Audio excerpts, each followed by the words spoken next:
Hello, അപ്പോൾ ഇന്ന് നമ്മൾ പുഴമീൻ വാഴയിലയിൽ പൊള്ളിച്ചെടുക്കുവാണേ. അപ്പോൾ അതിനായിട്ട് നമുക്ക് മീനിൻ്റെ അകത്തേക്ക് കുറച്ച് കുരുമുളക് പൊടി, ഉപ്പ്, മഞ്ഞൾപ്പൊടി, മുളക് പൊടി തിരുമ്മി മാറ്റി വെക്കാം. പിന്നെ ഗ്രേവിക്ക് ആവശ്യമായിട്ടുള്ള സവോള, അതുപോലെ പച്ചമുളക്, തക്കാളി, വെളുത്തുള്ളി നമ്മൾ അരിഞ്ഞ് മാറ്റി വെച്ചിട്ടുണ്ട്. ഇനി നമുക്ക് മീൻ നന്നായിട്ടൊന്ന് ഫ്രൈ ചെയ്തെടുക്കാമേ. അപ്പം നമുക്ക് ഇന്ന് കുറച്ച് മീനേ കിട്ടുള്ളൂ, 4 മീനാണേ കിട്ടിയിട്ടുള്ളൂ കേട്ടോ. അപ്പോഴത്തേക്കും നമുക്ക് ഗ്രേവിക്ക് ആവശ്യമായിട്ടുള്ള കുറച്ച് തേങ്ങയും അതുപോലെ മഞ്ഞൾപ്പൊടിയും കൂടി ഇട്ടിട്ട് നന്നായിട്ടൊന്ന് പേസ്റ്റ് രൂപത്തിൽ അരച്ചെടുക്കുക. അപ്പോഴത്തേക്കും നമ്മുടെ മീനൊക്കെ അവിടെ ഫ്രൈ ആയിട്ടുണ്ട്. ആ ഫ്രൈ ആക്കിയ എണ്ണയിൽ തന്നെ നമുക്ക് കടുക് പൊട്ടിച്ച് കുറച്ച് ഉലുവയും അതുപോലെ വെളുത്തുള്ളിയും സവോളയും ഇട്ട് നന്നായിട്ട് വാട്ടിയെടുക്കാം കേട്ടോ. പിന്നെ നമുക്ക് കുറച്ച് ഉപ്പ് കൂടെ ചേർത്ത് കൊടുക്കാം. കാരണം സവോള ഒന്ന് പെട്ടെന്ന് വാടി വരാൻ വേണ്ടിയിട്ട് നമുക്ക് ഉപ്പും കൂടി ചേർത്ത് കൊടുക്കാം.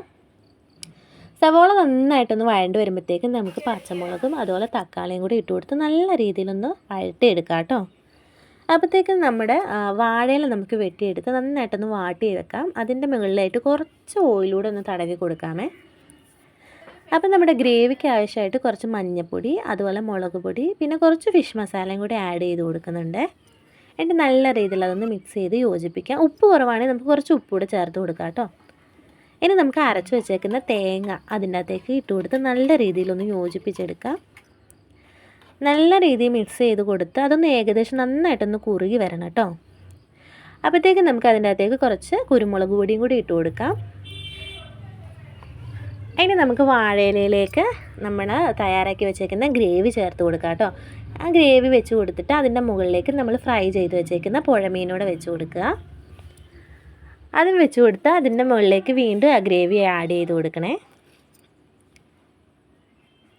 ഇനി നമുക്ക് നന്നായിട്ട് വാഴയിൽ നിന്ന് യോജിപ്പിച്ച് കെട്ടിവെക്കാം. ഇനി നമുക്കൊരു പാൻ എടുത്തിട്ട് അതിനകത്തേക്ക് ഓയിൽ ഒഴിച്ചിട്ട് നമ്മുടെ പുഴമീൻ വാഴയിലയിൽ പൊള്ളിക്കാൻ വെക്കാം കേട്ടോ. അപ്പം ഒരു 10-15 മിനിറ്റിന് ശേഷം ആകുമ്പോഴത്തേക്കും നമ്മുടെ പുഴമീൻ വാഴയിലയിൽ പൊള്ളിച്ചത് റെഡി ആയിട്ടുണ്ട്. ഇനി അതിൻ്റെ മുകളിലേക്ക് കുറച്ച് ഡെക്കറേഷനായിട്ട് കുറച്ച് സവോളയും കൂടി ആഡ് ചെയ്ത് കൊടുക്കാം കേട്ടോ.